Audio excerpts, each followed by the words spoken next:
Սիրելի երևանցիներ, 23 թվականի ընտրություններից սկսած այս դահլիճում շատ քաղաքական կամ քաղաքականին նմանվող խոսքեր են հնչել եւ մեր ներկայությունը անշուշտ ջղաձգումների առիթ է տվել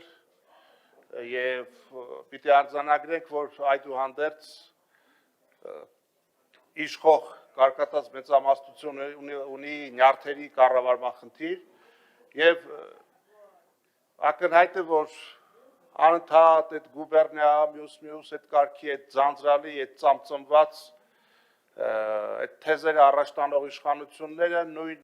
Ռուսաստանից մեր հարաբերությունները շատ ավելի խորքային առումով դարձրել են զգալի, շատ ավելի մեծ թվով շրջանառություն են դեպի տարել Սիրիա Ռուսաստանի խաղաղարազորքերի կազմում զորք են ուղարկել, վերջերս էլ Նիկոլ Փաշինյանը ասաց, ով որ ուզում է խաթարել հայ-ռուսական հարաբերությունները, դա ինաստրաննի ագենտ է։ Այնպես որ այդ եսպաշտության գագաթնակետը մենք այլևս արձանագրել ենք։ Բայց այս կառավարումը ինչի է հանգեցրել, ուրեմն 18 թվականին արդարացի փոփոխությունների սպասող ժողովրդի քվեն գողանալով եւ էմոցիան կորզելով, այս իշխանությունները ընդամենը հաղթահարեցին աղքատությունը իրենց գլուխներում եւ իրենց գրպաններում եւ սկսեցին մարդկանց պիտակավորել եւ ասել, որ մարդու վատ ապրելու մեղավորը ինքն է։ Մարդուն հայտարարելով սկզբում հպարտ 3 միլիոն վարչապետեր, սկզբում մարդկանց անվանեցին Պողոսներ։ Ուրեմն ոչ Պողոսացմանը, հարգելի քաղաքացիներ,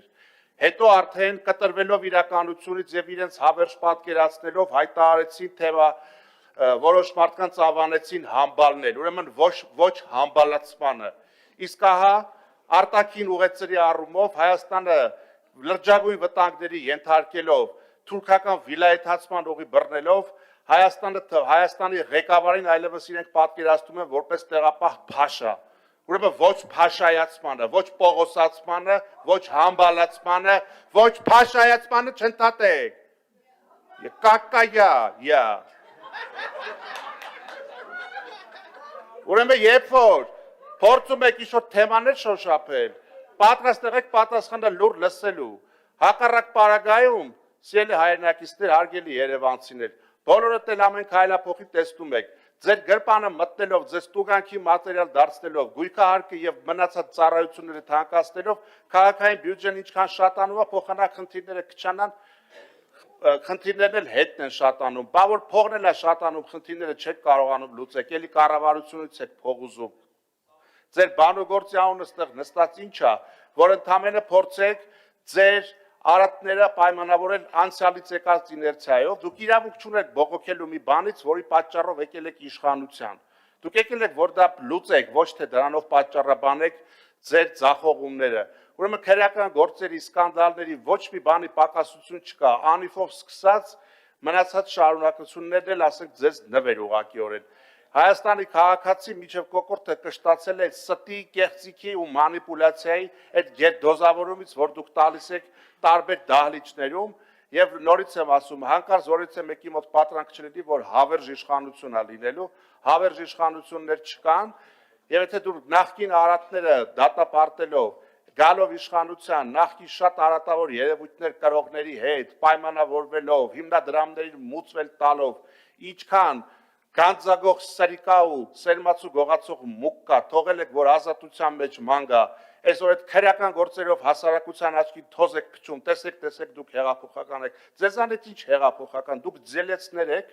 դուք կամերսանտներ եք, ովքեր շահարկելով ժողովրդի արդարացի դժգոհությունն ու ցասումը, եկել եք դարձել եք նախորդներից ավելի վատը, նախորդների արածները պարտակողը եւ նախորդների հովանավորները, ովքեր որ այս երկրում